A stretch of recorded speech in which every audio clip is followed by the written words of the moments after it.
journalists, opposition leaders and dissidents, activists. There's here, The Observer says earlier this year that the police are accused of a coordinated campaign of violence against the opposition. Officers have fired on peaceful protesters. Listen, I was in opposition.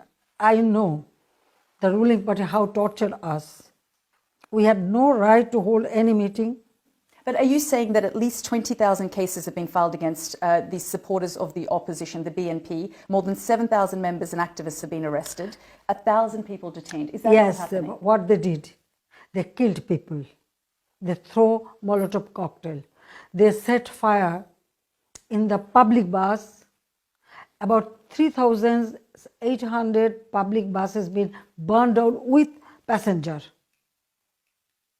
They killed common people in train or launch or private car, or so they killed people. So what to do? Will you not file case against them? Not only that, they attack our public meeting or they attack common people. Well, that is their movement. They said it is their movement. So that way they kill people. So what to do? So you detained them and anyone who has been a supporter of the opposition? No, it is not their supporter. They are the killer. They torture people, they kill people. That's why they got this punishment. Or they corrupt. I don't understand why all those organizations do not see what crime they have done. Well, they're saying, the opposition is saying that Sheikh Hasina is dreaming of staying in power forever without any election and competition. Of course not. For election and for voting right, I struggle in my whole life against the military ruler. And the system now we have introduced, it is only our party, when we are in power. Now the election commission, we passed the law to establish the election commission. Election, we always wanted the free fair election. Now our voter list, it is with the photo, the voter list and the ID card. We introduced the transparent ballot boxes. If you want to know about it, then you have to go back to in the past history of our country, how election had been manipulated or rigged, or the result was... Well, you got 96% of the vote in the last election. Yes, why not? People voted for me because of our work, because we work for them. That's more than some dictators in Egypt, for example. I mean, that's the same, on par with Vladimir Putin. Listen, we have 170 million people, right? Now, our people are very much conscious about political right. Since Awami League formed government, we work for our people.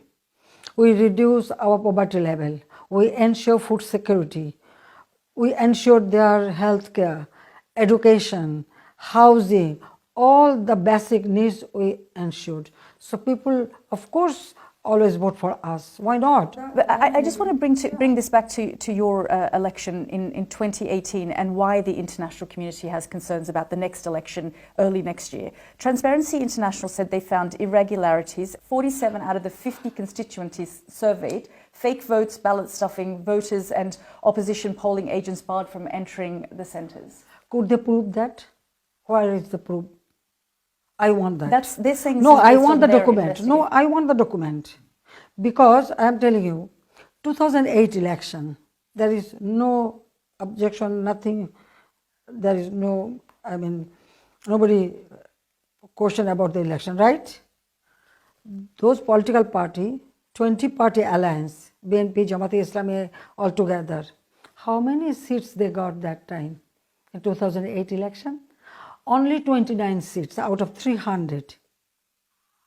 Because of their misrule, their corruption, nepotism, terrorism activities, people rejected them. They voted for us, voted for me and my party and my alliance. Now, 2014, those parties didn't participate. What they did? They started killing people. 500 schools they burned down. how brutally they But act. you're currently Now, no, in let me power. finish. So they did not participate, but they tried to jeopardize the electoral system. Why are these international observers saying that these elections were not fair and free?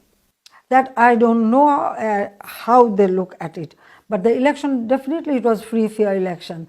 Now in 2018 election, they participated at the beginning.